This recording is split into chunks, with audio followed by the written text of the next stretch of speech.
నమస్తే. సునీత విలియమ్స్ లాంటి నాసా వ్యోమగాములు ప్రమాదకరమైన అడ్డంకులతో కూడిన భయంకరమైన వృత్తిలో పనిచేస్తూ ఉంటారు. కానీ వారి జీవితం నికర విలువ గురించి మీరెప్పుడైనా ఆలోచించారా? రండి తెలుసుకుందాం. నాసా వ్యోమగామి సునీత విలియమ్స్ విజయం గురించి ప్రత్యేకంగా చెప్పాల్సిన అవసరం లేదు. ఇప్పటికే 2 సార్లు విజయవంతంగా అంతరిక్ష యాత్ర ముగించుకుని తిరిగొచ్చారు. మూడోసారి తిరిగి భూమికి రాబోతున్నారు కూడా. తన సహచరుడు బుష్ విల్మోర్తో కలిసి అంతరిక్ష యాత్రకు వెళ్లి 9 నెలలకు పైగా అంతరిక్షంలోనే గడిపారు. వారి బోయింగ్ స్టార్ లైనర్ కక్షలోకి ప్రవేశించిన తరువాత అనేక సాంకేతిక సమస్యలను ఎదుర్కోవడంతో 2024 జూన్ 5న ఇంటర్నేషనల్ స్పేస్ స్టేషన్లో ఆగిపోయారు. తాజా సమాచారం ప్రకారం మార్చ్ 2025 నెల మధ్యలో వస్తున్నట్లుగా అనౌన్స్మెంట్ వచ్చింది.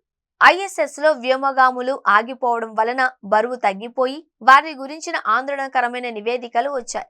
ఫిబ్రవరిలో నాసా వారిని స్పేస్ ఎక్స్క్రూ డ్రాగన్ క్యాప్సూల్స్ లో భూమికి తీసుకురావాలి అని ప్రణాళికలు రచించింది. దీనికి సంబంధించి ISS నిర్వహించిన అన్ని శారీరక పరీక్షలలో విలియమ్స్ సహ వ్యోమగామి విల్మోర్ ఉత్తీర్ణులయ్యారు. విలియమ్స్ లాంటి వ్యోమగాములు ప్రమాదకరమైన అడ్డంకులతో కూడిన భయంకరమైన వృత్తిలో పనిచేస్తూ ఉంటారు. చాలా మందికి ఈ వృత్తి గురించి మాత్రమే తెలుసు, కానీ వారి జీవితం నికర విలువ గురించి ఎప్పుడైనా ఆలోచించారా? ప్రపంచంలోని అగ్రస్థానంలో ఉన్న అంతరిక్ష సంస్థ నాసా భవిష్యత్తు వ్యోమగాములకు ఆదర్శవంతమైన గమ్యస్థానం లాంటిది. US మీడియా నివేదికల ప్రకారం నాసా వ్యోమగాములకు US ప్రభుత్వ గణాంకాల ప్రకారం జీతం నిర్దేశిస్తారు. ఇవి GS13 నుండి GS15 వరకు ఉంటాయంట. విలియమ్స్ లాంటి అనుభవజ్ఞులైన వ్యోమగాములకు సంవత్సరానికి జీతం G15 విభాగంలో వస్తుంది.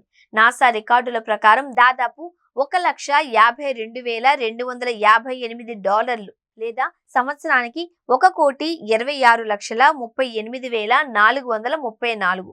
ఈ మొత్తం వారి కష్టతరమైన అంతరిక్ష ప్రయాణాలు, శిక్షణ చెల్లింపునకు సూచిస్తుంది. వ్యోమగాములు నాసా డిమాండింగ్ మిషన్లకు అవసరమైన పని, బాధ్యత నిర్వర్తించినందుకు కూడా వేతనం పొందుతారు. నాసా వారికి ఫుడ్, హెల్త్ ఇన్సూరెన్స్, మిషన్ లో ప్రయాణించేందుకు ట్రైనింగ్, వారి కుటుంబాలకు మెంటల్ సపోర్ట్, జర్నీకి అయ్యే ఖర్చులను భరిస్తుంది. విలియమ్స్ ఒక మాజీ నేవల్ ఆఫీసర్, అత్యంత గౌరవనీయమైన వ్యోమగామి. నాసా US సైన్యంతో గణనీయమైన కెరీర్ ను కలిగి ఉంది. మార్కా.com ప్రకారం భారతీయ అమెరికన్ వ్యోమగామికి దాదాపు $5 మిలియన్ నికర ఆస్తులు ఉన్నాయంట. అంతేకాకుండా సునీత టెక్సాస్ లోని హూస్టన్ లో ఫెడరల్ మార్షల్ అయిన తన భర్త మైకేల్ J. విలియమ్స్ తో కలిసి నివసిస్తుంది. గతంలో హెలికాప్టర్ పైలట్ గా పనిచేసిన ఆయన ప్రస్తుతం US మార్షల్ సర్వీస్ లో పనిచేస్తున్నారు. USS లో ఆమె చాలా కాలం పాటు సేవలు అందించి ధైర్యం, నిబద్ధతను ప్రదర్శించింది. అంతరిక్ష అన్వేషణలో ప్రధాన పురోగతిని సాధించి వృత్తిపరమైన, వ్యక్తిగత విజయాలతో వెలకట్టలేని ఆస్తిని సంపాదించింది. అంతరిక్ష శాస్త్రంలో ప్రముఖ వ్యక్తిగా పేరు నిలబెట్టుకుంది.